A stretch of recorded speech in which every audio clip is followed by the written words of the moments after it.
Hello. I'd like to call this meeting to order. Please join me in the flag salute.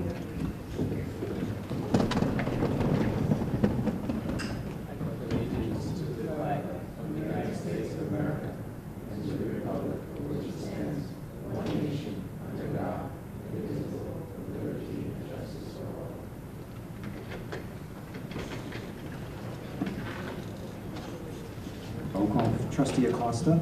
Yes. Trustee Chang? Yes. Trustee Gonzalez? Present. Trustee Mejia? Trustee Palermo? Vice President Parkinson? Yes. Trustee Dr. Pizzatelli? Trustee Portillo? Yes. President Rodas? Yes. The New Jersey Open Public Meeting Law was enacted to ensure the right of the public to have advance notice of and attend meetings of any public body at which business affecting their interests is discussed and acted upon. In accordance with the provisions of the Act, the School Business Administrator Board Secretary has caused notice of this meeting to be sent to the following announcing time and place thereof, agenda, etc. The Jersey Journal, the Administration Bulletin Board, and the District website. This evening for communications, I just have two items. The first is the first reading of Policy 5530, which is substance abuse. It is a revised policy and a mandated policy by the state of New Jersey. So that this evening will be considered the first reading. If the board members have any questions, feel free to contact the superintendent between now and the next meeting. And it will be on the next meeting's agenda for second reading and adoption. The next item is just the date for the public hearing on tonight's agenda is the submission of the budget for the 2015-16 school year. Must be submitted to the county office this Friday for their review and also for the RAC team's review. And then we need to have a public hearing, and by statute, the public hearing has to be within a window of time. And this year, the window is from April 24th to May 7th. The county office generally likes former Abbott districts to hold the public hearing towards the end of the window to give them additional time and the RAC team to review the budget. So with that in mind, I need a date, so that way we can have a public hearing. If I think May 6th is a Wednesday, if we want to do it on that Wednesday, or if we want to do it on a Tuesday on May 5th. When was this put on our agenda? It was on the agenda, the budget.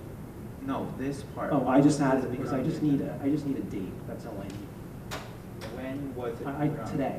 I just Okay. did it today. I just need the board to tell me a date because in order to submit the budget, I need to put the date that we're going to have our public hearing. So I just need. Does it have to be now? Can we get right back to you? I just need to have it on Friday when I submit the budget to the county office. I just have to have a date on that document, and it has to be between in that window. No problem. Okay. All right. I'll turn the floor over to the superintendent. Thank you, Kevin. I have a couple of awards I'd like to presentation, so maybe we just step down to the mic.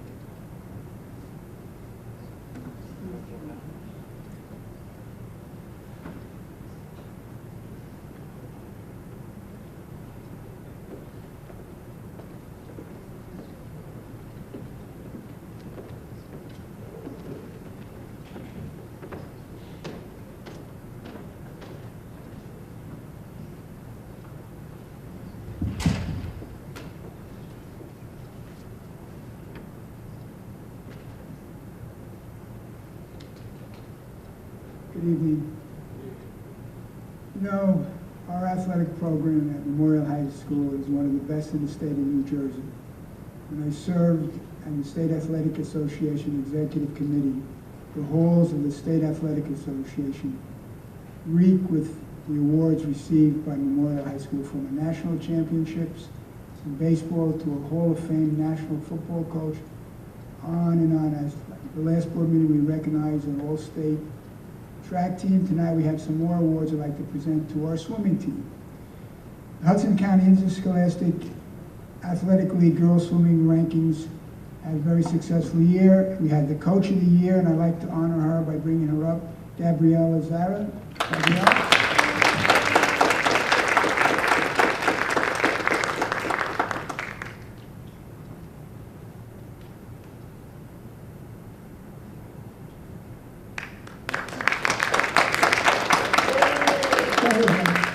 We also have the Hudson County Swimmer of the Year, Laura Uribe.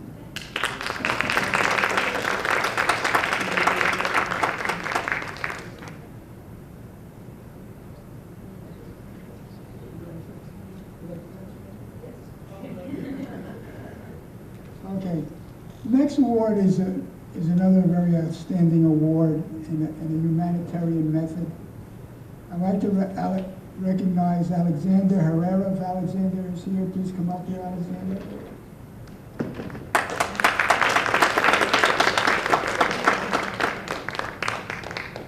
Let me tell you a little bit about Alexander. Alexander served, are you a Polar Bear member? He's a member of the Polar Bear Club, and he did an outstanding thing this past winter. You know, in this cold weather, how cold it was. This was Arctic cold weather. He volunteered to swim for the Polar Bear Club and raising money for the Special Olympics. So Alexander, I thank you very much for that.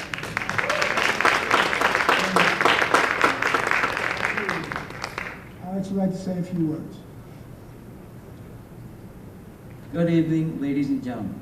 I have found myself extremely honored to be here and grateful for the recognition I have received from participating in Freezing for a Reason, the Polar Bear Plunge at Seaside Heights. This recognition could not be achieved without the inspiration I have received from my family, friends, and teachers from whom I have deep respect.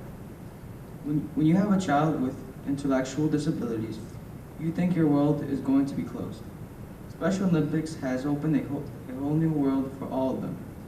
The mission of the Special Olympics is to provide year-round sports training and athletic competitions for round sports training and children, adults with intellectual disabilities.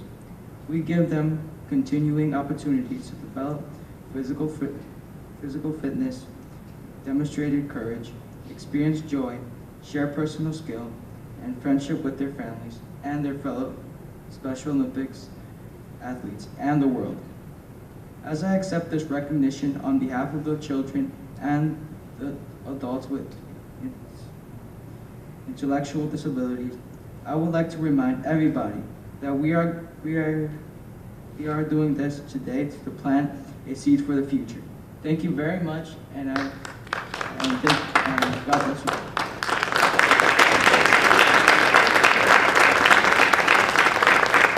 Outstanding, Alex. Outstanding. You see what type of students that we raise in West New York. None finer.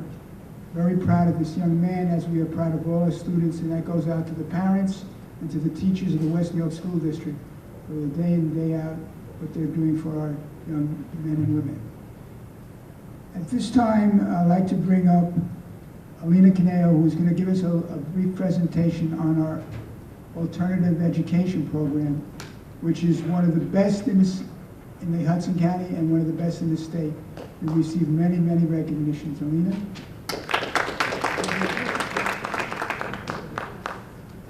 Okay. We're going So I down. could ask the board members to please come down for the PowerPoint. Thank you.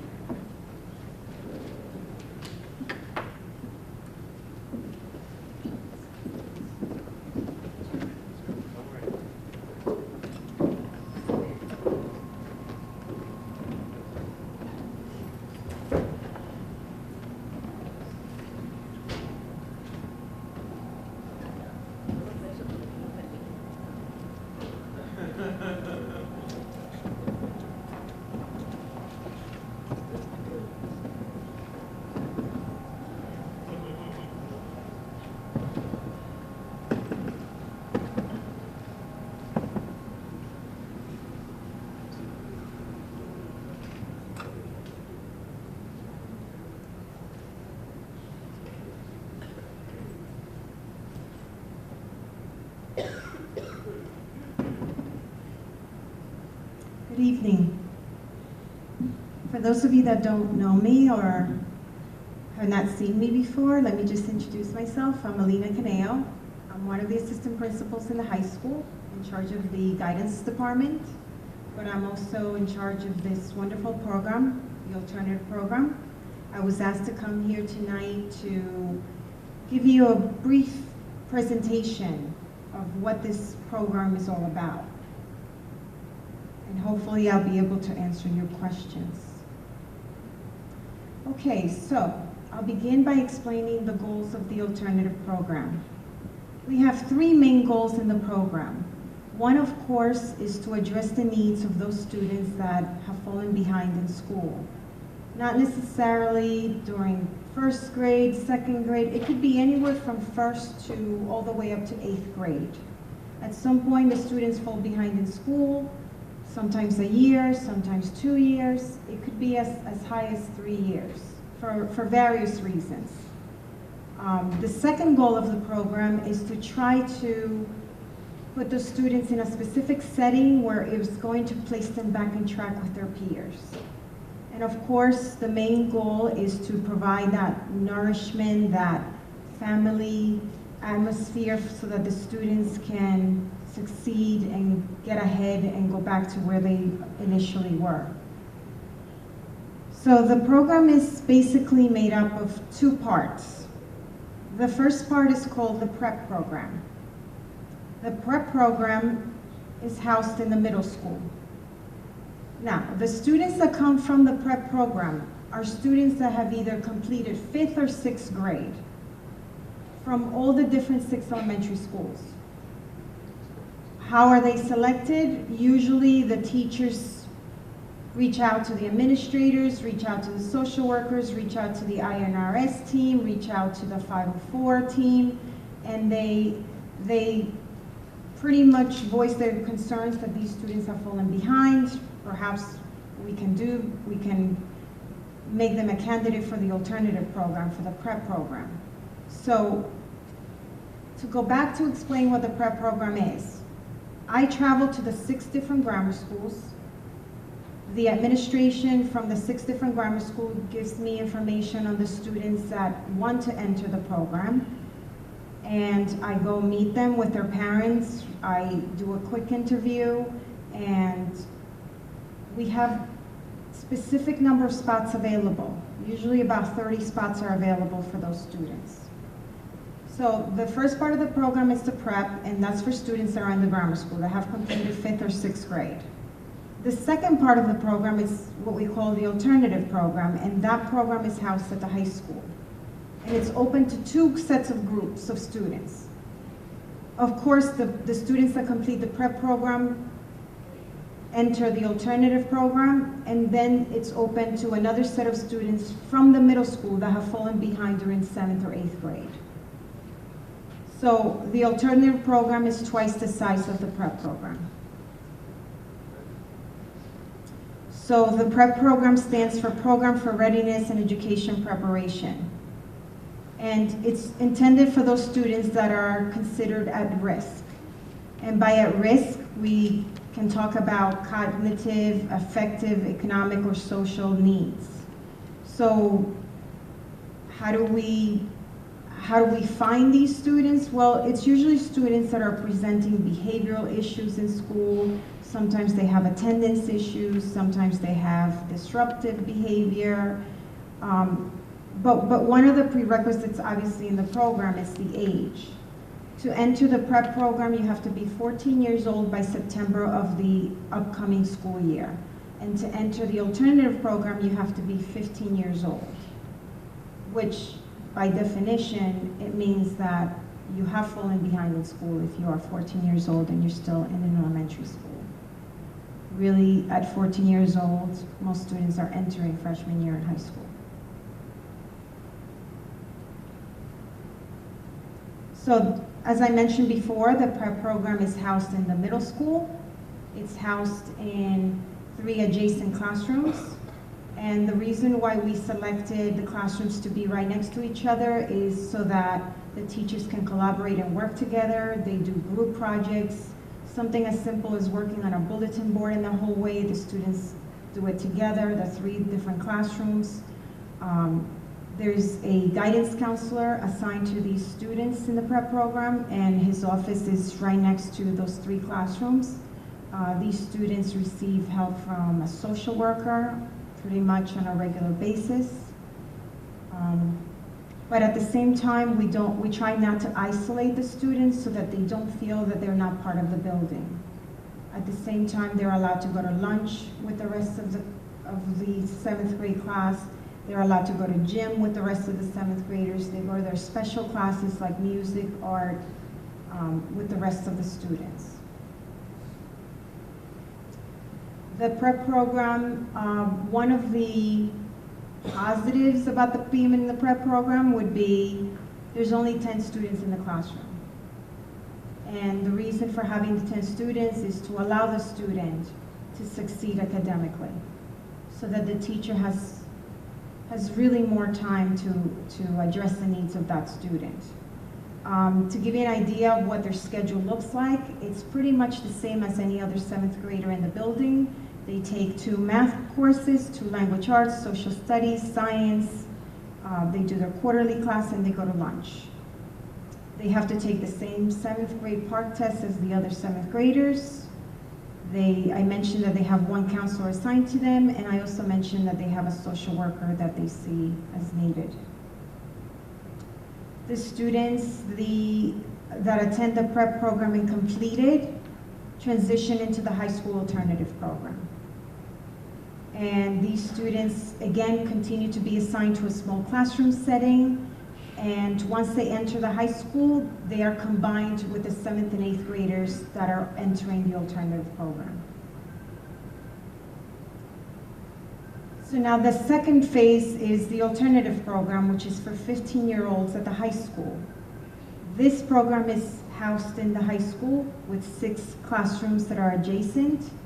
And again, we try to give the students the small classroom setting while allowing them to go to electives with the rest of the building. They go to lunch, phys ed with the rest of the building so they can socialize with peers of their own age. And to give you an idea of what the students in the alternative program, what kind of courses they take 2 periods of language arts, they take 1 period of math, social studies, science, phys ed, personal finance, an elective, and lunch, which these are all high school graduation requirements for any 9th grader. They take the PARCC, the 9th grade PARCC, like any other student, or the math and language arts assessment like other students do. They have 1 counselor that's assigned to them for the 4 years that they're in high school, and they quite often also still need to see the social worker. Once the students complete the alternative program, we have a small ceremony in the high school in June usually. And it's really one of the nicest ceremonies that we have in the building, because you really get to see that these students are so happy to be there. And this is when they receive their 8th grade diploma. So they finish the alternative program, they receive their 8th grade diploma, they come back the following September with 10th grade status, and they are pretty much free to take whatever course other 10th graders take, and that includes any level courses ranging from regular CP, honors, all the way up to AP if they have the right recommendation. They're mainstream with the rest of the student body, and they can also participate in any extracurricular activity or any sport that they wish, whether they are in the prep in the middle school or in the alternative in the high school. As a matter of fact, we encourage them to participate in a club or an after-school activity. Both sets of students, whether they're in the middle school and the high school, they are offered tutoring. In the high school, tutoring is after school. In the middle school is after school, and the high school is in the morning. And it's provided by the teachers that teach in the alternative program. The teachers that teach in the, I can't say enough about the teachers that teach in this program. They really are there for those kids. The teachers in the high school follow their students for the next 3 years once they leave the program to make sure that they're successful, to make sure that they're taking the courses that they need, to address their personal issues if that's the case, just to help them all around emotionally. Just to give you a little bit of data, usually about 95 to 100% of the students that enter the prep program are promoted to the high school to do the next year in the alternative program. And then we usually have about 90 to 100% of students in the alternative program that complete that year and receive their 8th grade diploma. And by the time they become seniors, we have about a 70%, give or take, that graduates high school in 4 years.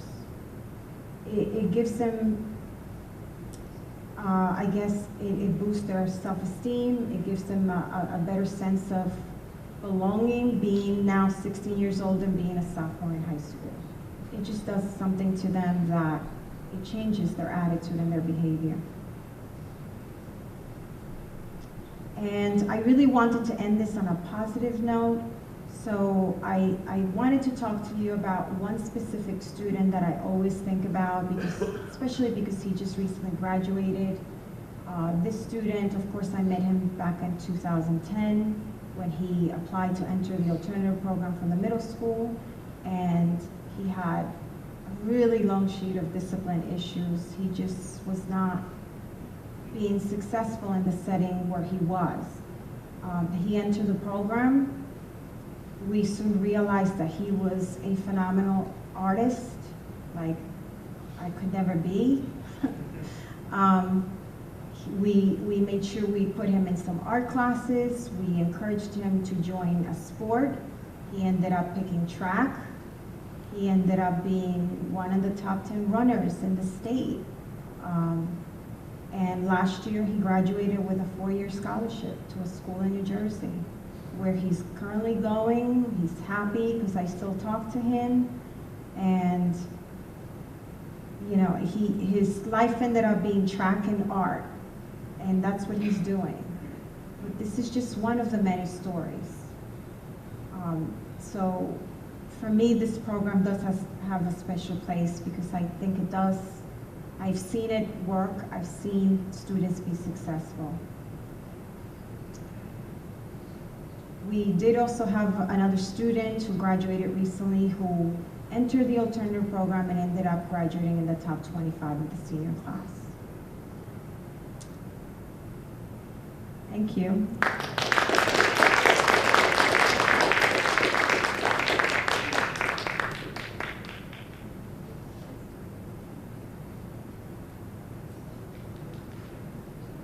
Thank you, Alina.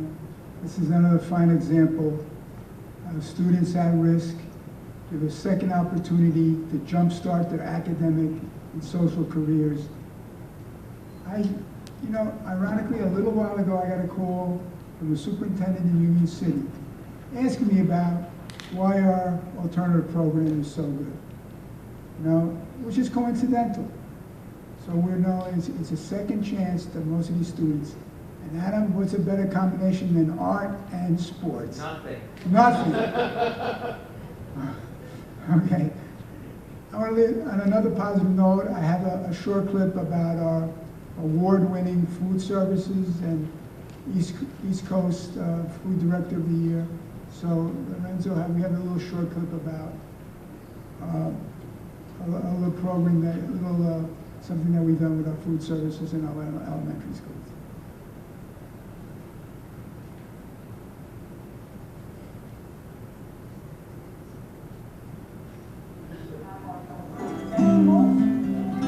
So Mike told me we have some really cool purple potatoes. Mike, where did that purple potato come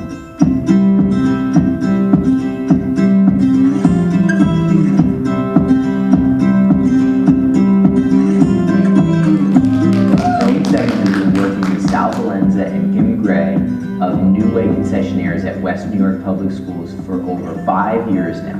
They made the conscious decision to feature local products and the bounty of the Garden State. We've been excited to work with them on that so we can help them tell the story of all these great farmers and also how the food is grown. Their enthusiasm and passion that they bring to their program is what sets it apart.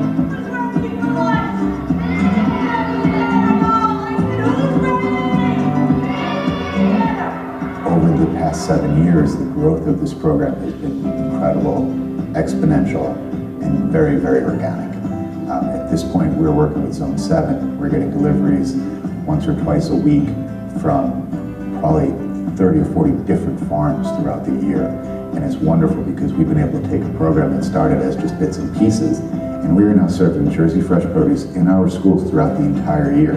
We make it through the winter. So it's one of those things that you didn't think would happen, but it did. What I really think sets West New York and New Way Food Service apart in their ability to pull this off is simply the adventurous spirit that they have to expose the students to all the different varieties, funky, interesting flavors, textures, colors that are out there and that are available locally. The second thing is their ability and willingness to cook.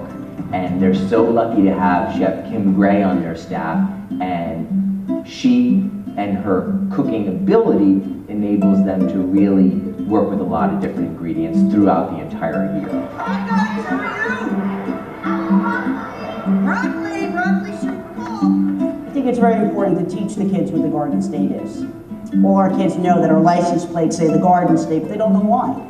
So we incorporate a lot of learning from where our fields come from, all our farms in New Jersey, and we learn about the agricultural departments. And what it does for us is bring it from the ground to our tables. And we learn every step in between to how it got to there, and a lot of why it's good for us.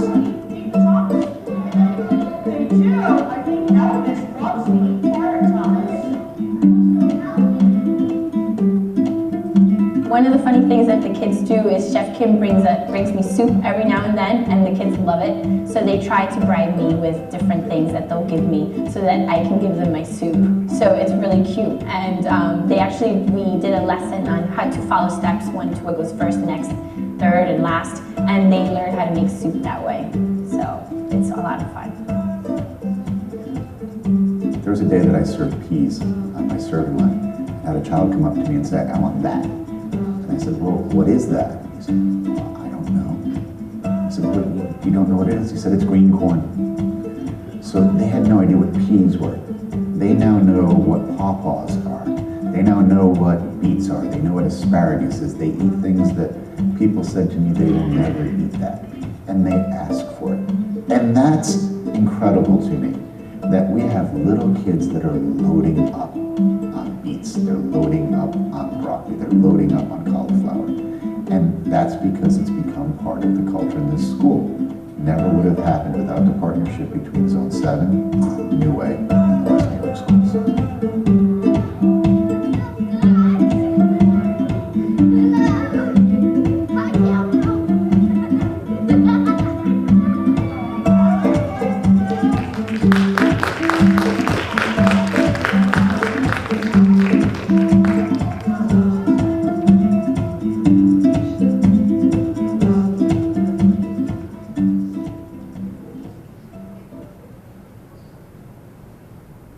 Thank you.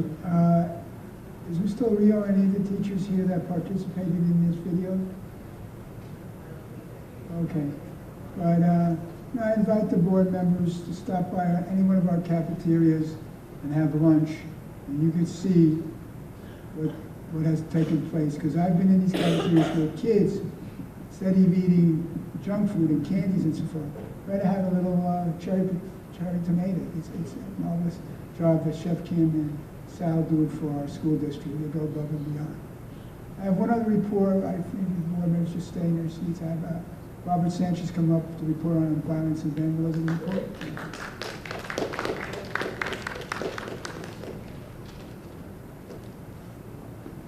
Thank you. Good evening, everyone. Just give me a minute to close out. I'd like to comment a little bit about the alternative program. You know, when I think about those kids, being a former high school principal, and I think about those kids and having kids that end up in the top 25, I say to myself, that's crazy, because I went to Memorial High School, I was not in the top 25. So that shows you the work that they do there. I know, Adam, you were number 1, I know, I'm sorry. I was on track. And I coach track. But anyway, moving along. I have to report to you on the violence and vandalism. My report is the positive nature, but it is important. We're required by the New Jersey Department of Education to annually report to board members, so this is what this is.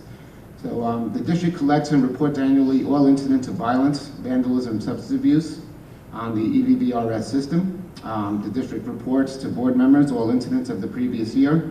There's 2 reporting periods, and there are these that you see right here. The first reporting period is September 1st through December 31st. And that's what I'll be reporting on. And of course, in the fall next year, I will be reporting on the entire year's worth of violence and vandalism incidents as reported by the principals at their schools. So what's reported? Only incidents matching the definitions that you'll see on the next slides. Only incidents that occur on school grounds while school is in session, including arrival and dismissal, and at any school-sponsored events. So if there's an incident at a field trip or at a sporting activity, those things are reported as well. The law, of course, I think you're all familiar with it. You know, bullying has been the top topic throughout the country. Now the schools are responsible for incidents that take place off schools grounds as well when it's in regards to bullying. Okay, so I won't bore you and read to you, but I will give you the heading. These are the different incidents of violence that are reported. Incidents of assault and criminal threat, extortion, fights, and I will bring up not to be confused with a scuffle. You know, a kid pushing another kid doesn't constitute a fight. A fight is 2 active participants. Incidents of threat, kidnapping, robbery, sex offense. These are the categories for violence. Moving on to vandalism, incidents that would be reported are arson, bomb threats, burglary, damage to property, fake bomb, fire alarm, fireworks offenses, theft, and trespassing. Of course, substance abuse incidents are reported, those that are used confirmed, inclusive of possession or sale and distribution of substances. Weapons, you know, there's a big list, I'll get through it. You know, all incidents of weapons get reported as well. I will point out to the bottom bullet there, pardon the bullet expression, but the toy guns are no longer considered weapons. You know, we've had many student hearings in the past, and there's always been that gray line as to what's a weapon, what's not when it comes to guns. They've made a distinction that toy guns are not considered weapons. So I will bring up, though, in some instances, you know, BB guns, you know, those are weapons, you know. Some toy guns that shoot plastic pellets, there's really a judgment there. You have to look at it. Is it clearly a toy, or is it something that could, you know, do some serious injury? So that's where that distinction comes there. These are the different types of weapons. You see that from the list there. And, you know, you do point out sharp pen or pencil.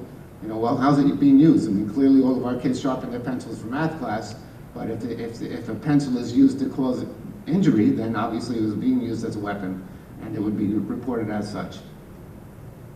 And those are the categories there. Again, continuing, used in offense, or sale or distribution, much like the substances. Okay, so this is our school level data for the first half of the school year. It's broken down by school into different categories. Let me take a moment to look at the different schools there. ECC, of course, is the Early Childhood Center, and many of the schools revolved around there. HLB is Harry L. Bain. Memorial High School, of course. PS1, 2, PS3, now Robert Menendez. It doesn't fit in that little slide there. PS4, Albiol Series School, and then PS5 and the West New York Middle School. Okay, these are the different categories of that first reporting period. I just want to bring to your attention what the different columns are. So, and this is really strictly for comparison purposes. The first column, the 2013-2014, was the entire school year last year. The second column is period 1, the same period, September through January, that we're looking at this year, that same period last year. And then that next column is 2014-2015, currently September through January.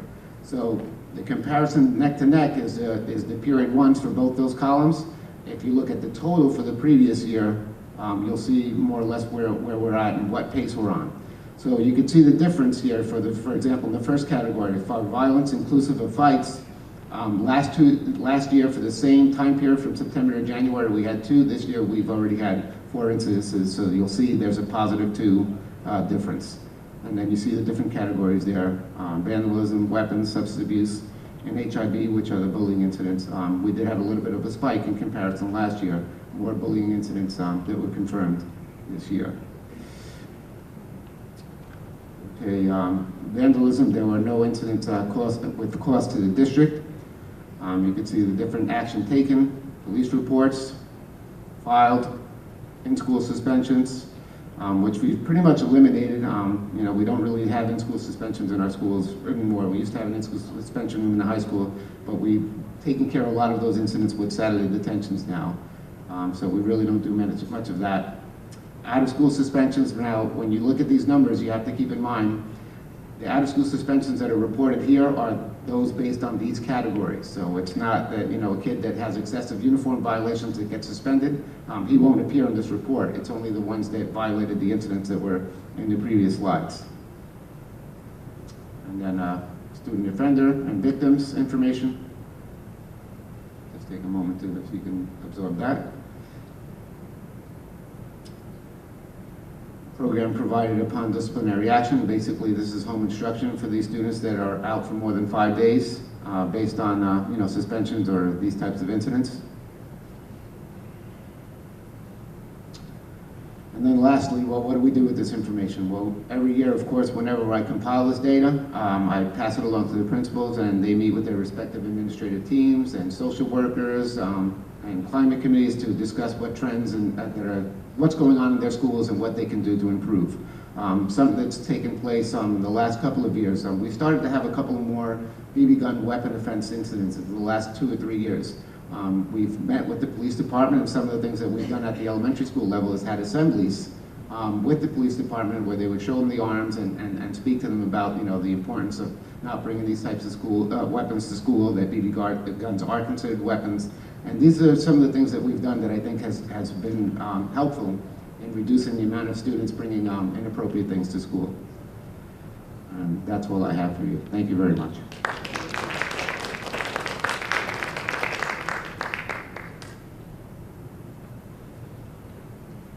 Thank you, Robert. My monthly reports, accidents, enrollment are all on file, central office. But after hearing all these wonderful, wonderful accomplishments in this district, I hate to, but I feel it's necessary to end on a sad note.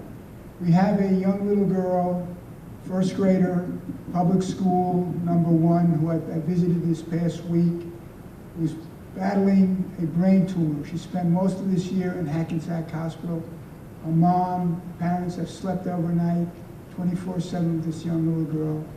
The community, the district have taken this situation to high strides. This coming Sunday, there's going to be a walk-a-thon in this young girl's honor. Money is being raised across the district to help these very needy families. So please keep this young girl in your thoughts. Thank you.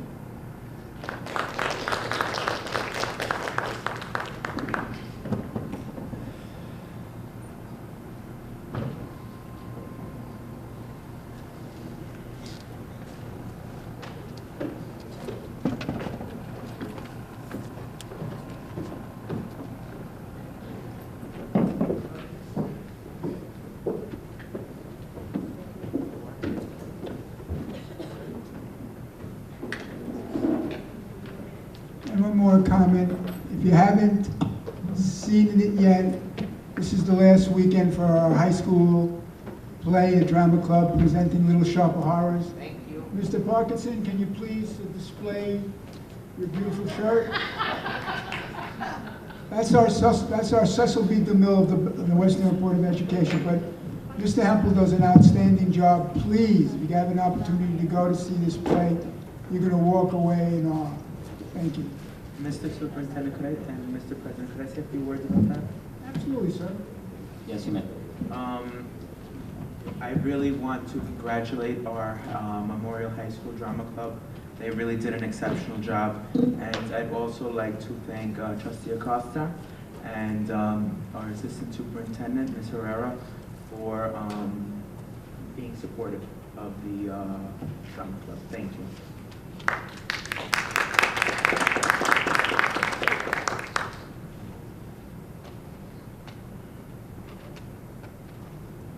This time, the board will recess to executive session, so the public portion of the meeting is now concluded. The board will now recess to executive session to discuss items which fall within the exception of our open public meeting policy and permits the board to have private discussions since it deals with specific exceptions contained in New Jersey statute annotated 10:4-12B. This evening, the board will be discussing matters of personnel affecting current or prospective employees, matters of litigation, pending lawsuits, administration contract negotiations, and professional service contract negotiations. Be it resolved that the Board of Education will now recess to executive session to discuss the aforementioned matters. Any discussion held by the board which need not remain confidential will be made public as soon as practical. Minutes of the executive session will not be disclosed until the need for confidentiality no longer exists. The board may take action on these items following executive session. May I have a motion to adjourn to executive session? Motion. May I have a second? Second. Motion by trustee Denise Mejia, and second by trustee Gonzalez. Roll call? Trustee Acosta? Yes. Trustee Chang? Yes. Trustee Gonzalez? Yes. Trustee Mejia? Yes. Our Vice President Parkinson? Yes. Trustee Portillo? Yes. President Rhodes? Yes. Okay. We should be, I'd say, an hour to an hour and a half, hopefully. Thank you.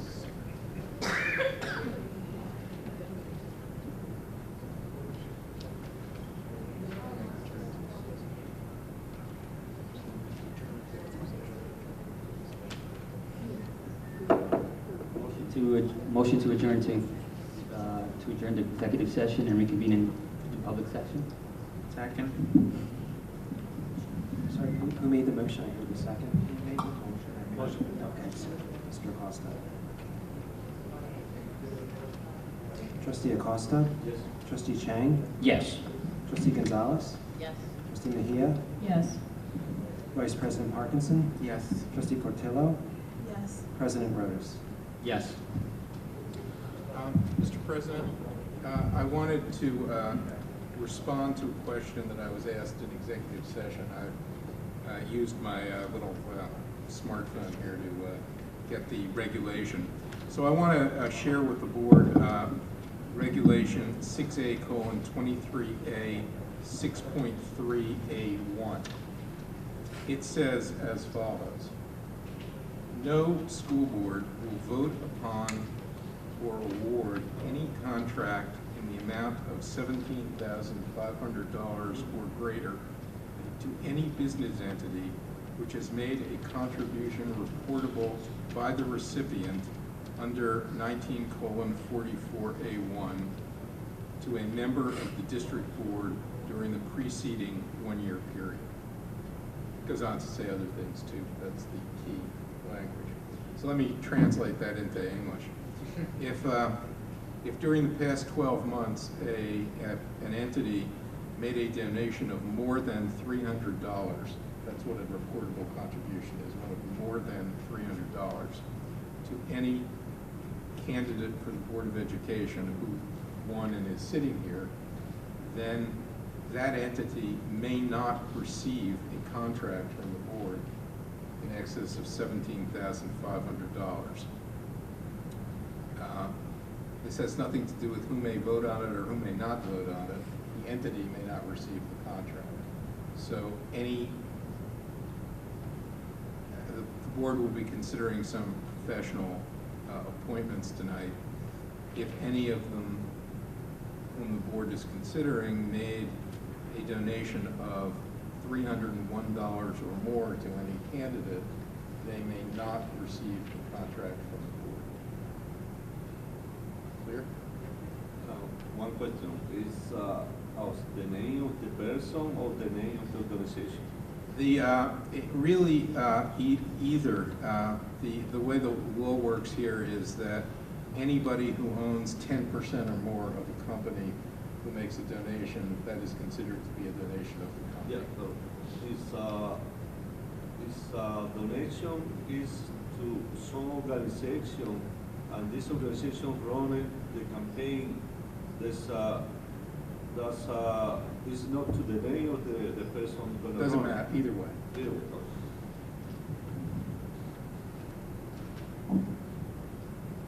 So, Mr. Edelstein, in executive session, we modified the agenda. I'm sorry, I can't hear you. I'm sorry. I have some questions, Mr. Edelstein. So in executive session, for some of us, nominated certain firms to be appointed to some of these professional services. If such a firm contributed more than a reportable amount, then they could not be considered no matter what that discussion. All right, thank you. In the case of the last candidate running the last time about less than, how long they're gonna be running the last member of the board? Was the last election? Well, so it refers to the previous election, so that would have been the November election. This November election? Yes. The donation was made to the Democrat organization, not to the special, does not make a difference. A donation to the Democratic Party doesn't count. A donation to a city official doesn't count. A donation to a political action committee doesn't count. The only thing that matters here would be donations to candidates for the Board of Education and successful candidates to the board. It doesn't matter. You can give as much as you want to somebody who wants.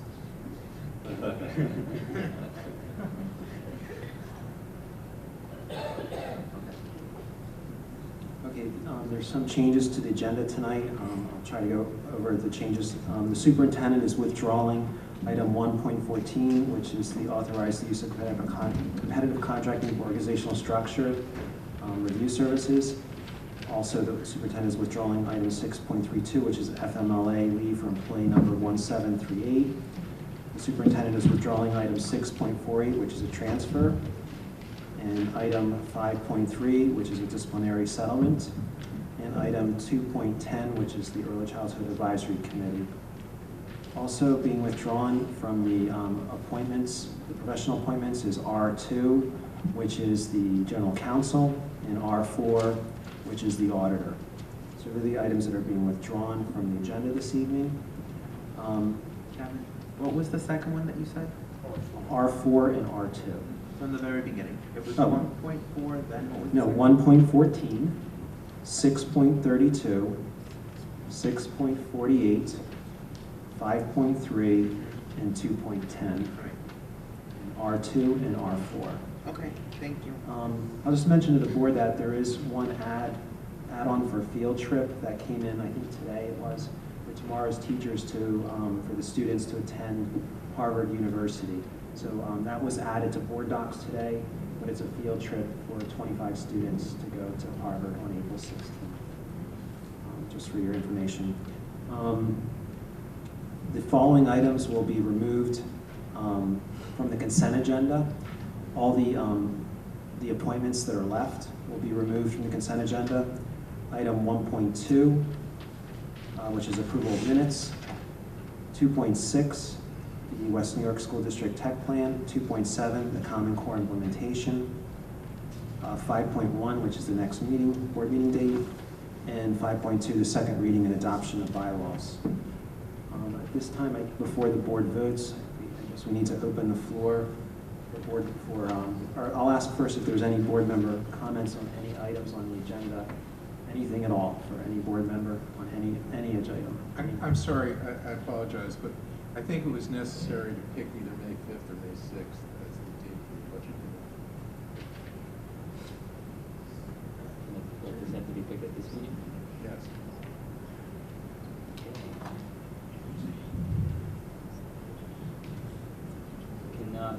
Or would any of the board members be available on May 5th? May 6th? May 5th? May 5th is a Tuesday and May 6th is a Wednesday. May 6th. Wednesday. I'm not too sure. I have finals during that week. Yeah, same. I'm not available. I'm not sure yet either for either of those days. What if we made it an earlier date? Well, you can't make it much earlier. Right. I'm okay with the third week of May. It can't be. No, it can't be. There's a, Kevin, could you repeat the window? The window, where did I put that? April 24th, May 2nd. Is April 24th to May 7th. But the department may not be ready on April 24th. Well, April, yeah, the Department of the county office usually likes Abbott districts to be towards the end of the window.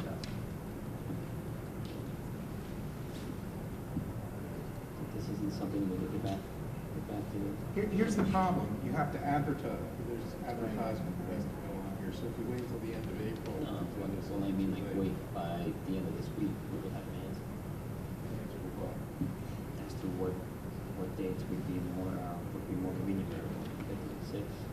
Well then, will the board now authorize Mr. Franchetta to advertise that meeting by the end of the week based on the availability of the board members?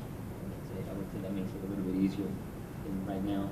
I could do the 29th or the Because 2nd. we are missing 2 board members right now as well. I could do like April 29th. That works better. 29th for everyone else? I don't think it worked for me, but as long as the full board is okay with that, I I'm don't okay think it with work that. for me either. We're missing 2 board members. That could be 4. Can I, wait, I feel like could I just get back to the board secretary? I mean, try to get a consensus after the meeting. You can, but when and how is the date going to be set? It will be set by the end of the week How? by reaching out to every board member to see what dates to be available. We just have 2 board members not present right now, as well as some uncertainty. Okay, then I return to what I said 10 minutes ago. Will the board direct and authorize Kevin Franchetta as the board secretary to advertise the budget hearing for whatever date turns out to be most available for the board members By the end of the week. by Yes. the end of this week? Yes. Yes. May I ask that every board member, perhaps in that window of time, send me an email with which dates you're available, and then I'll see which date has the And most. those emails may not be interactive. Nobody should hit reply to all. Just send me an email. Send an email. So the window, I'll send an email tomorrow, and I'll give everyone the window. Please just reply back to me the dates in that window that you would be available. And then from that list, I'll come to one date, I'll speak to the board president and the superintendent, and we'll settle on one date.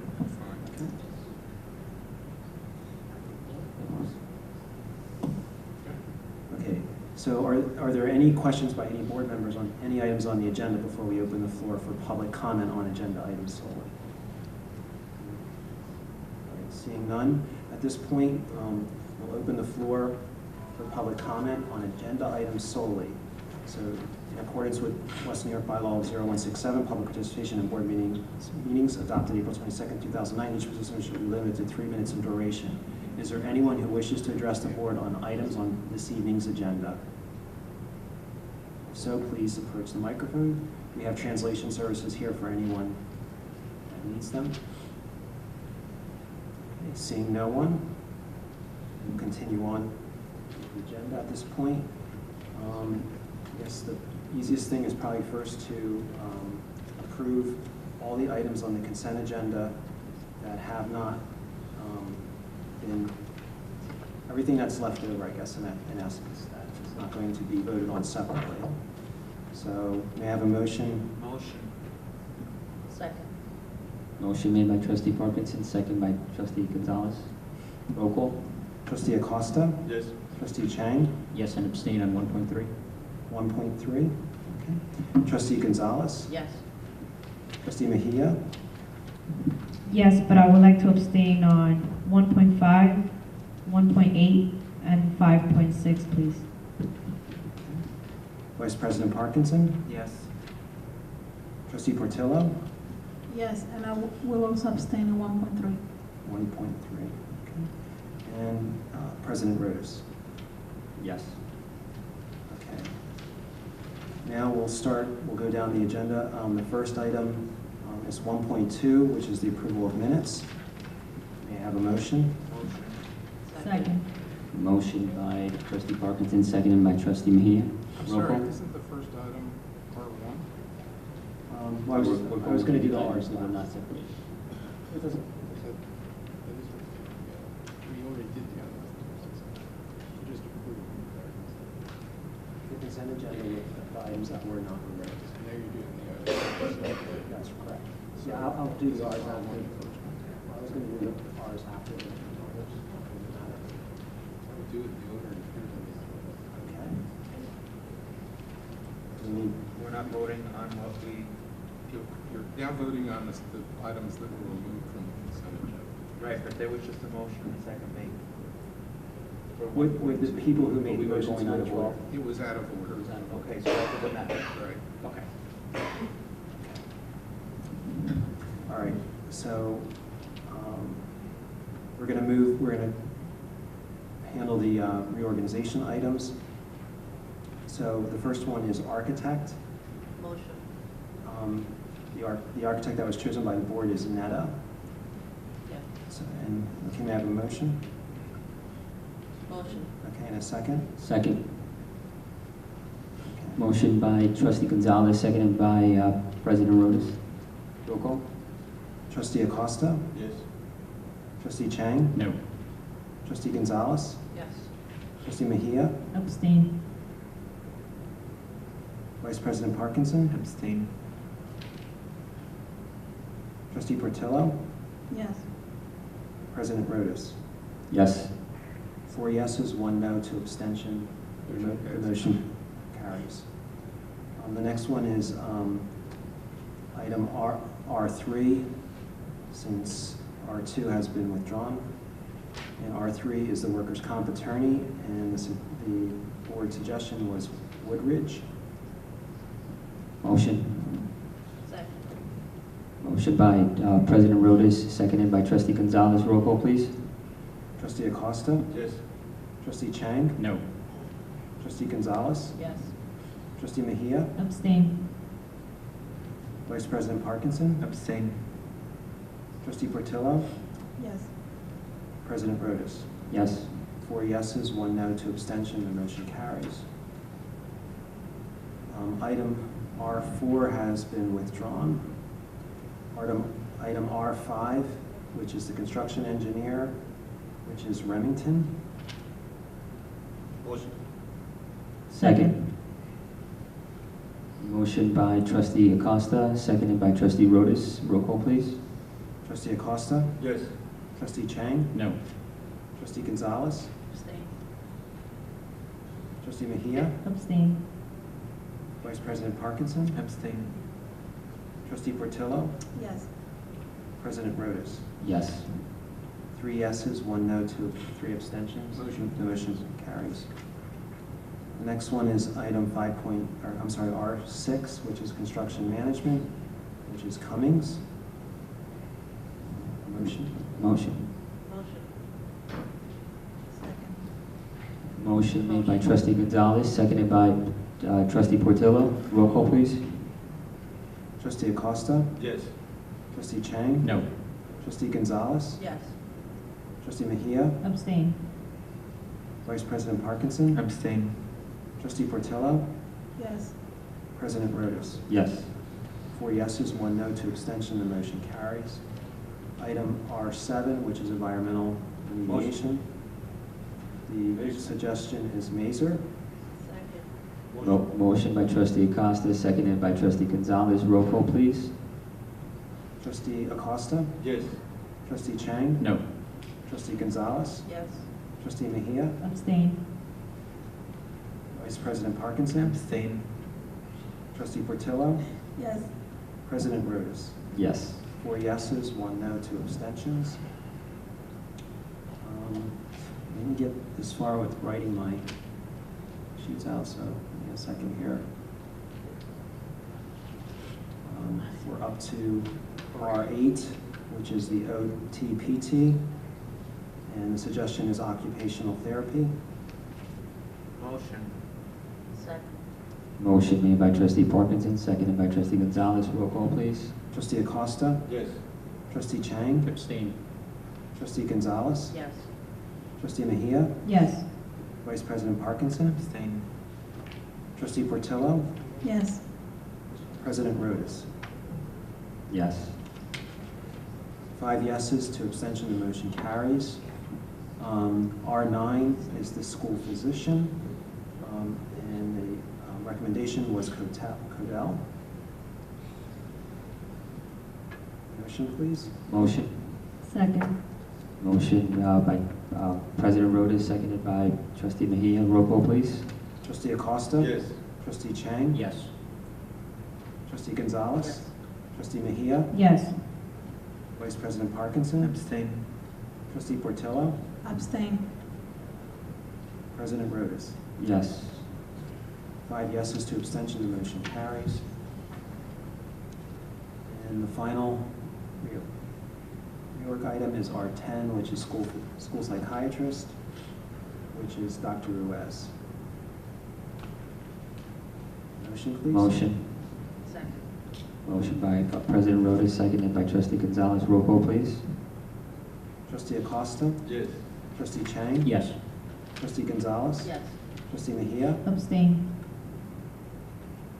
Vice President Parkinson? Abstain. Trustee Portillo?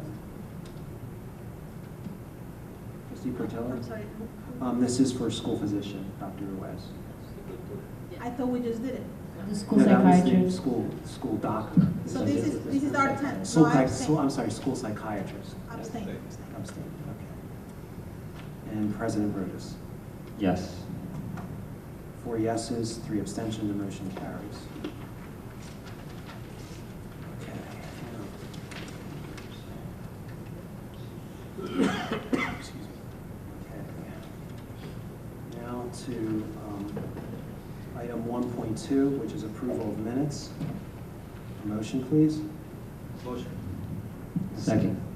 Motion made by Trustee Acosta, seconded by President Rodas. Roll call, please. Trustee Acosta? Yes. Trustee Chang? Yes. Trustee Gonzalez? Yes. Trustee Mejia? Yes. Vice President Parkinson? Abstain. Trustee Portillo? Abstain. President Rodas? Yes. 5 yeses, 2 abstentions, the motion carries. Item 2.6, which is the West New York District Technology Plan. I have a motion. Motion. And a second. Second. Motion made by Trustee Mejia, seconded by Trustee Acosta. Roll call. Trustee Acosta? Yes. Trustee Chang? Yes. Trustee Gonzalez? Yes. Trustee Mejia? Abstain. Vice President Parkinson? Abstain. Trustee Portillo? Abstain. President Rodas? Abstain. 4 abstentions, 3 yeses.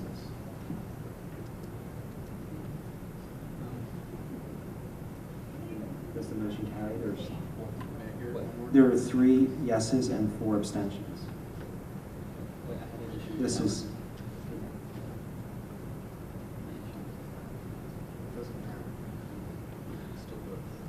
Yes. so you're changing your vote to yes? Yes. Okay. So we have 4 yeses and 3 abstentions. So the motion carries. Okay. Moving on, 2.7, which is the Common Core Implementation Team. I have a motion. Motion. Second. Motion by Trustee Mejia, seconded by Trustee Portillo. Motion, roll call, please. Trustee Acosta? Yes. Trustee Chang? Yes. Trustee Gonzalez? Yes. Trustee Mejia? Abstain. Vice President Parkinson? Abstain. Trustee Portillo? Abstain. President Rodas? Yes. 4 yeses, 3 abstentions, the motion carries.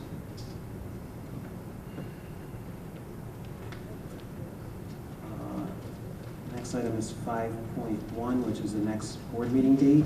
Can we have a discussion about this, please? Needs to be moved and seconded, and then you can have a discussion. May I have a motion? Motion. May I have a second? Second. Motion made by Trustee Chang, seconded by Trustee Parkinson. Roll call. No, it's all discussion. So we've changed the meeting date 2 meetings in a row. I'd just like to know the reason why we changed this meeting. I know Trustee Palermo couldn't make it. because she's visiting her niece in Florida, and Dr. Piscatelli also had other obligations. So if we're going to set the next board meeting, it costs the district money to advertise, as Mr. Edelstein said. So if we're going to set the next board meeting, I'd like us to set it and set it, versus we all have busy lives. You know, I plan my life around this meeting in terms of when I schedule other things going on. I have childcare issues. So if we're going to set the next board meeting, I think we should set it. And I believe that's why it's on the agenda, for us to set it. All right, so are we going to keep it? So this is what Because if we're not going to keep it, we should change it. The meeting was advertised originally back in January as April 15th, and that's what the recommendation on the agenda is. Was it changed to something else? No, it was not changed. It's the way it appeared in the original advertisement back in Was January. there an email by myself or anyone else to change it from April 15th to another day? Not To as you, of, not the as of board. today. No, no. So why is it on the agenda? It We was already always- set this way. We always put the next meeting on the agenda. Do we do that? Yeah, we do. We do. This is our policy. We always do this. Okay. well, I'm just saying, if anyone can't make that next date, let's decide it now. Because we've done this 2 meetings in a row. What's the date? It's Wednesday, April 15th. No, I can make.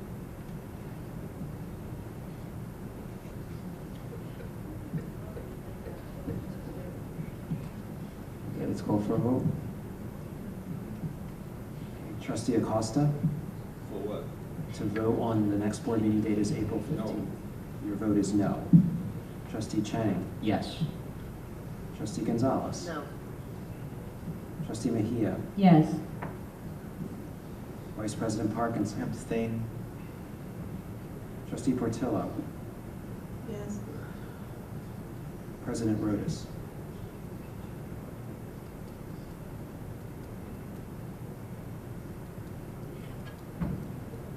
No. I guess the motion does not carry because there's 3 noes and 3 yeses. The motion does not carry, so you need to pick a date. 22nd?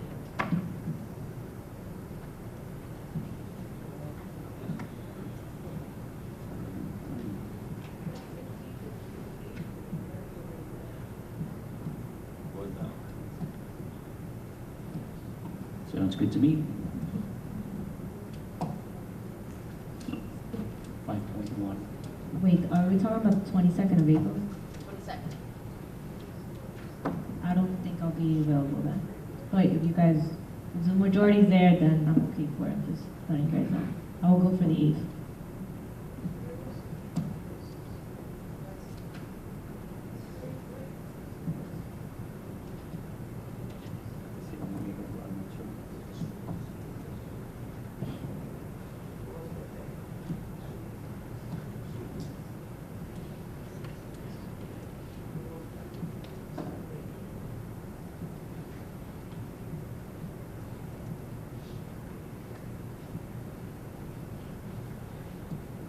Excuse me, may I have a point of information, please? I'm sorry. President Rodas. Ms. Colbert, can you just please hold your comments to board, It's a point of information. There is no such thing from a member of the public during a board meeting. How can you not? Write your legislator, but there is no such thing during a board meeting. Okay. All right, if you, that's what you want to do. It's not the way I want to do it, that's what the law is. Okay.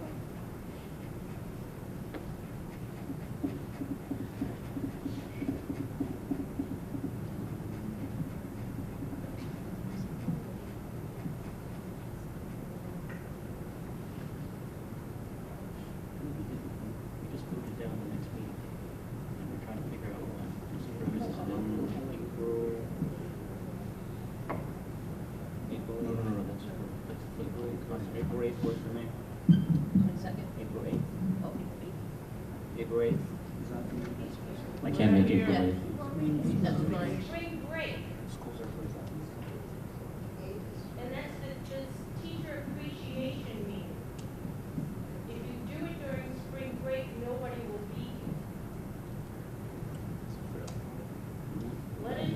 That's a valid point. That's a valid point, Ms. Colbert. Letters already went out for the 15th. That was my point of information. Okay. I agree with Ms. Cooper. But I'd like to resolve this before we all reschedule the meeting. That's why we're doing this right here. Thank you.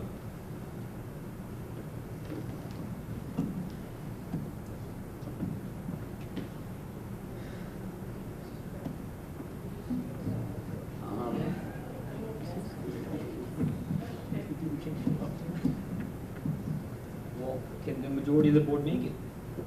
What day? Let's just, you know, let's call it to a vote. Did we call it to a vote It yesterday? just failed. And it failed. And it failed. Okay, so let's pick another day. So which day? What about Date's the, available for you. Any other day besides today. What has to be Wednesday? Will this be Yeah. Can it be a Tuesday? Tuesday or Wednesday? yeah, we could do a Tuesday? What about the 14th? I could do the I can't 14th. do the 14th. No, she can't make. Tuesday or Thursdays? What about the 13th, the Monday? Well, That's fine. well, I can't do the 13th. Can you do can anyone else, you can do the 13th, Matthew? I can't. All right, the 14th, besides the mayors, can anyone else do the 14th? I can do the 14th. I can do the 14th. I could do it. I will just come in late. Okay, the Work. 14th. That's the majority of the board. So could somebody, since you defeated the last Can we motion, make a motion? could somebody please Motion move? to amend. It's not a motion to amend, motion was defeated. So could somebody just please make a motion to schedule the next board meeting for April 14th? I'd like to make a motion to schedule the next board meeting to April 14th. Second. Motion by trustee Parkinson, seconded by trustee Mejia. Roll call, please. Trustee Acosta? Yes. Trustee Chang? Yes. Trustee Gonzalez? No. Trustee Mejia? Yes. Vice President Parkinson? Yes. Trustee Portillo? Yes. President Rodas? Yes. 6 yeses, 1 no, the motion carries. So the next meeting date is set for Tuesday, April 14th. Wait, the 13th or the 14th? Tuesday, the 14th. 14th. Does that interfere with the teacher appreciation? Because it went out April 15th, the teacher It appreciation. doesn't matter. 15th, so now you'll have to Said no to resend out 15th. letters for the 14th. I don't think this is set on good relationships with our teachers, to be honest with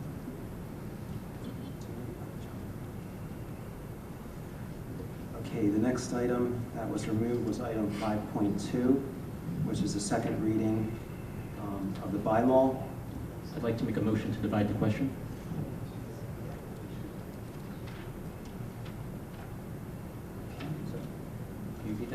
I'd like to make a motion to divide the question. You don't need to do that by motion. I'm sure the board secretary will divide the question without necessity of a vote. Vote on each bylaw separately. Mr. Franchette. Yeah, I'd just like to have a discussion of each bylaw. Okay, It's the so- purpose of mine. Okay, so there's three, I believe there's 3 bylaws that are, there's 4, right? So the first one we'll be doing is the proposed bylaw, the agenda preparation.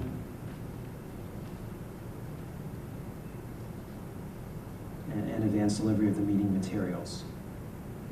May I have a motion? Oh, I'd like to have a discussion of each We need a bylaw. motion. So the way that, the sorry. way this works is, first, things are moved and seconded to be on the floor, then you have a discussion. Okay. Which bylaw are we making this motion The for? one for agenda preparation. So that's 0174.1? It's 0164.1. Okay.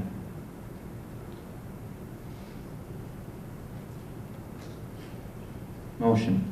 Okay, may I have a second? Motion by trustee Parkinson, seconded by trustee Gonzalez. Now you have discussion.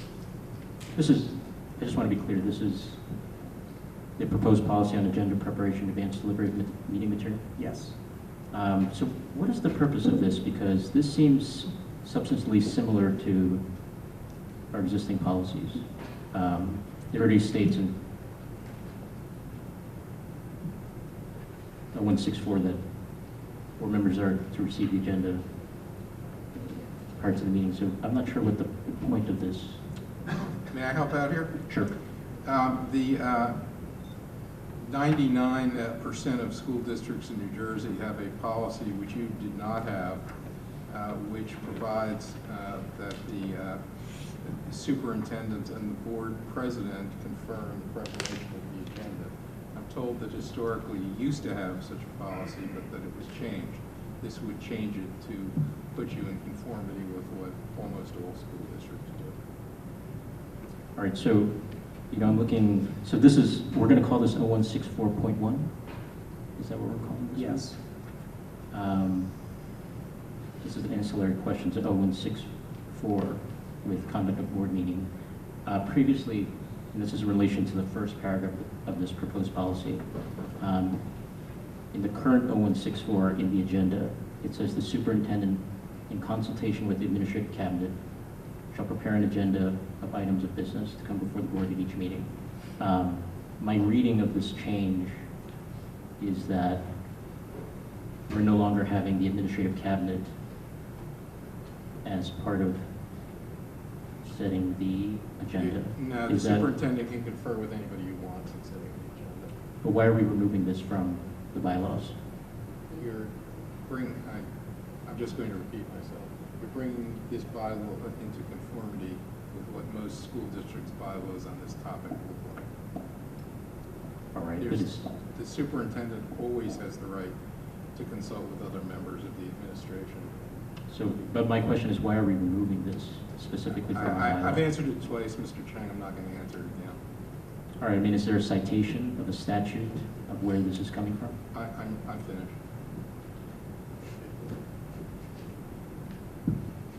Ready to vote? Yes. Yes. Okay, so we're just voting on the proposed policy 164.1. Trustee Acosta? Yes. Trustee Chang? No. Trustee Gonzalez? Yes. Trustee Mejia? Yes. Vice President Parkinson? Yes. Trustee Portillo? Yes. President Rodas? Yes. Motion carries. The next one is 0155. Motion. Make a revision to that one? Which one is it? That's board committees. So as I understand it, Mr. Franchetta, board wished to move to amend that to add the negotiations committee as one of the standing committees, and to separate finance and policy. Facilities. I'm sorry, finance and facilities into two separate committees. So that the motion would be amended. So someone would need to move that amendment. Motion. So Second. remove the amendment. So this vote is on whether to amend the policy, and then you will vote on the policy. Assuming it passes, you will vote on the policy as amended. Second. Roll call. Trustee Acosta? Yes. Trustee Chang? No. Trustee Gonzalez? Yes. Trustee Mejia? Yes. Vice President Parkinson? Yes. Trustee Portillo? Yes. President Rodas? Yes. Okay, now we'll be voting on 0155 as amended, since the motion did carry. Motion. Second. Roll call. Trustee Acosta? Yes. Trustee Chang? I'd just like to state that We're in the middle of a motion. It's either I yes, believe no, or I abstain. can give my opinion about how I'm going to vote. No, there's no commenting during the vote. Discussion takes place before the vote. After the motion, but before the vote. The vote is just a vote. Well, then I'm not going to, if you're not going to let me say something about it. It's either Sorry? yes, no, or abstain. I'd just like to give my opinion about this. That's why we'll be You all. had the opportunity to make your opinion prior to us voting. And we're in the middle of a vote. It's either yes, no, or abstain. I'd like to express my opinion. You'd like to voice I mean, it's quick. It's one sentence. Maggie, I'm not can you sure. please just act as adults now and just vote on this? We're in the middle of a vote. Miss- And the next one. Trustee Mejia, I'm also an elected official. I so I'd understand like- that, but I'm just saying, as just respect out of everybody, let's not do this bickering back and forth. Okay? agree. We should listen to the attorney. He's saying the best advice possible. Even right now, I'm taking up time and voting. I'm including myself in what you're doing as well. I'm doing something wrong, okay? And talking. So, can we vote? Thank you. You have an opportunity to voice your opinion during board member comments. Please, yes, no, abstain. Pass. Record that as an abstention, Mr. And Secretary. pass is not abstention, Mr. Board Attorney. Well, I'm the one who's hired here as the lawyer. Record that as an abstention, Mr. Franchetta. Trustee Gonzalez? There's no vote of pass. Trustee Mejia? Yes. Vice President Parkinson? Yes. Trustee Portillo? Yes. President Rodas? Yes. Motion carries. The next one is 0164. Motion. I'd like to, Second. so, Board Attorney, I was trying to speak again before. Discussion.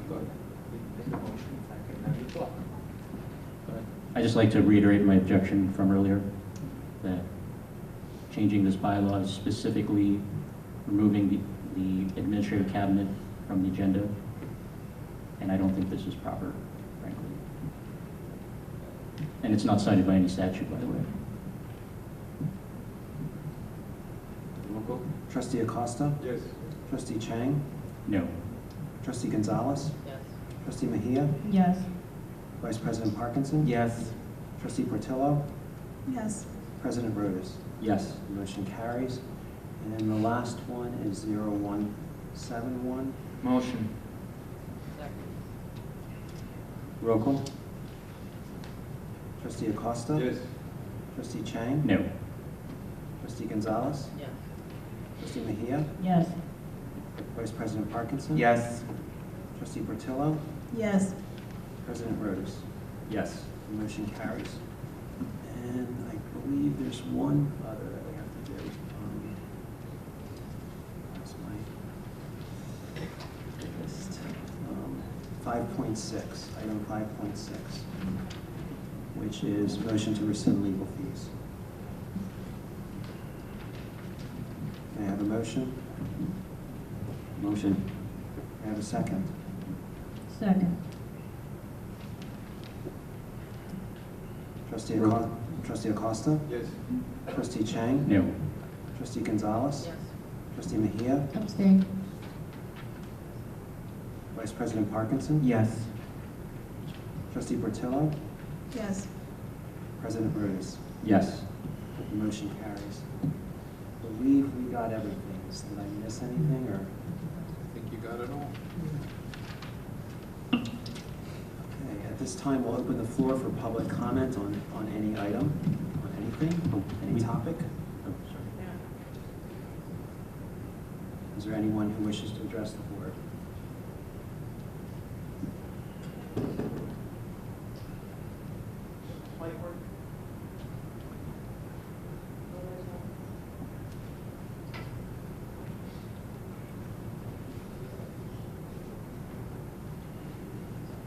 Thank you. Tom DeSocio with the NJEA. Just two questions. On these revised policies that you just passed, where would those policies be, when will they be available? I'm actually curious about the board committees and They're on board docs now. They've been there for the last 48 hours. well, the revised ones? No, they weren't. The revised one tomorrow. Okay. And that will tell me who the board negotiations committee would be? No, it will just tell you that there's a board negotiations committee. The committees haven't been filled yet. They have not been filled, okay. And on the budget, I saw that the board had proposed an increase. I'm just curious as to what that represents, because I don't have the prior budget nor the municipal portion of the budget, so the $200,000 number that you applied. May I answer your question for you? Yeah. So you should understand, I'm sure you do, and the public should understand that the approval of the budget tonight simply is a vehicle for sending it on to the Department of Education for review. It's not the final budget necessarily. That won't happen until after the budget hearing. As I understand it, the submitted budget has an increase of 2%. Okay, that's fine. All right, thank you very much. Is there anyone else who wishes to address the board? Seeing no one, will close that section of the meeting. No board member comments? Me. With regards to what the NJEA rep just asked, I just want to note that the bylaws were in section 5, which is the legal section. So in fact, they were not available 48 hours before the meeting because it was in the legal section. They were hidden from the public until after we read them. I personally objected to the fact that we had a discussion in executive session about the bylaws. That was my objection. I'd just like to state that. But hopefully we'll be able to see that soon. Some other comments they have. On Saturday, I attended Negotiations 3 with the School Board Association, and they were nice enough to give us the West New York Teachers 2014-2015 contract and an analysis of it. It's in my section of board member comments. If any of you would like to take a look, the teacher's contract is expiring at the end of this school year, and I think it's important that we start dialogue early to try to get negotiations going. So, I think, I thought this was a really great sheet that they gave us. I haven't seen it since I've been on the board, but I think we had a 2-year contract, so I think that's why, or a 3-year contract, so that's why, I think this is all new to our board members. So, I would hope that we would set up our committees soon so we can get to work on this quickly. I know that we also have an administrator's contract, which I believe expired last school year, and we haven't exactly made any progress in that. But. Oh, and we have supervisors as well. So we have a lot of negotiations coming up. I know this is March, but I think it would be useful to start the discussion early. So whenever anyone gets a chance to take a look, it's over there. The next topic that I'd like to bring up is that I had filed an open request last year with the Board of Education and the Town of West New York regarding communications between Alan Roth and certain town officials. The Board of Education... I'm sorry, you will not discuss an employee in public.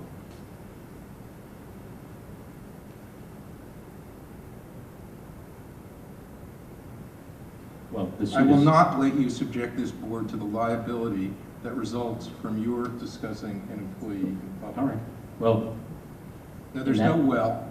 Well, in that case, I just want to say that in my section of board member comments, there is a suit, Chang versus Town of West New York, that I think all board members should take a look at. Any board member comments? I'd like to make a comment. I think that the salary guide is very useful, but I would like to, most of you already know, there are certain board members who cannot be part of negotiations for personal conflicts. That's all. Thank you. Mr. President, can I make a comment? Yes, you may. First and foremost, I just want to thank everybody for being here with us, as you always are. And at the same time, I just want to apologize on my behalf, or in case you've heard any discussions that may have not been appropriate at this point in time within the board.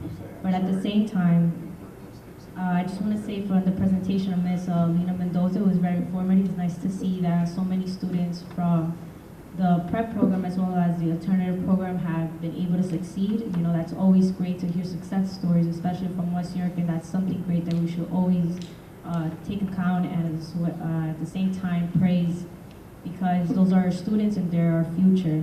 At the same time, I want to also thank Mr. Sanchez for his violence and vandalism report. I know that takes a lot of hard work to do that, and gathering all those numbers, and at the same time knowing how to handle those situations. So I want to say thank you for putting your time and dedication in the program. Also, it was a nice video to see the New Way concessionaires. it's great to see that our students are getting a healthier option. You know, especially at least coming from the school district. I know we didn't have a lot of options, at least back then, a couple years back, but it's great to see there's better options for the students, you know, especially now with the whole obesity problem that faces this nation. So it's great to see that we're on the right track. So thank you for everyone.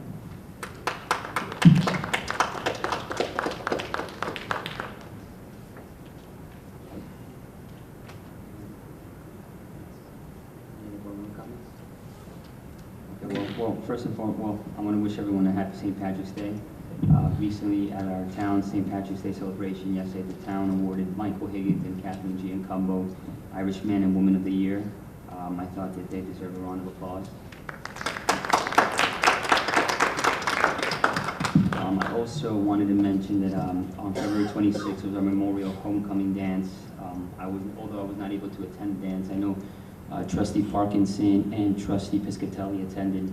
I was part of the panel that interviewed and selected the homecoming king and queen, along with Principal Warap, Assistant Administrator Stacy Alvaro, Mrs. Anastasi, and I wrote a letter to Mr. Warap because I wasn't able to attend. Instead of sending out the letter, I gave him a call, but I just wanted to read the letter to everyone. Mr. Warap, it was with my most sincere apology that I must inform you that I will not be able to attend tonight's homecoming dance. It was an honor to be part of the homecoming king and queen panel with you, our Assistant Superintendent, Mrs. Olivero, and Ms. Anastasi. The students did such an amazing job answering all the questions. It was very heartwarming to see how much the students that interviewed feel about our organizations, our teachers, and our high school. It was a very tough decision for us to pick one homecoming king and queen, where our 2015 homecoming king and queen deserved it. I was so amazed and impressed by how mature and ready our Memorial High School students are to start new chapters in their lives. Work harder than what you think is hard. A true leader creates other leaders, not followers. And my goal is to have family business with my mom are just some of the notable phrases that our high school leaders used to express themselves. This was an unforgettable experience for me, and I'm very thankful to have been able to share in the moment with everyone. Congratulations to our homecoming king and queen.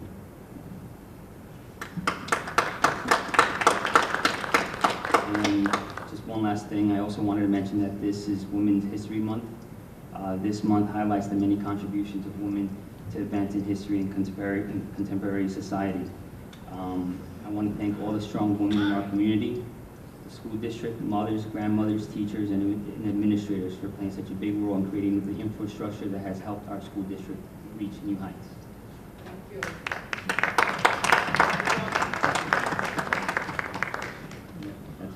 Before we have a motion to adjourn the meeting, I just wanted to, there was one motion that I did forget. It's item 7.1. It's board member travel. Since it's a board member thing, it could not be recommended by the superintendent, so it was not part of the consent agenda.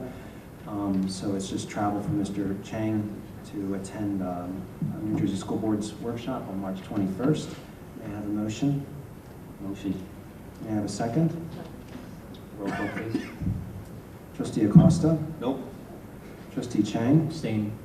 Trustee Gonzalez? Yes. Trustee Mejia? Abstain. Trustee Parkinson? Yes. Trustee Portillo? Yes. Trustee Rodas? Yes. 4 yeses, 1 no, 2 abstentions, the motion carries. At this point, I'd like to ask for a motion for adjournment. Motion. A second, Second. please. Roll call, please. Trustee Acosta? Yes. Trustee Chang? Yes. Trustee Gonzalez? Yes. Trustee Mejia? Yes. Trustee Parkinson? Yes. Trustee Portillo? Yes. President Rodas? Yes. Meeting's adjourned.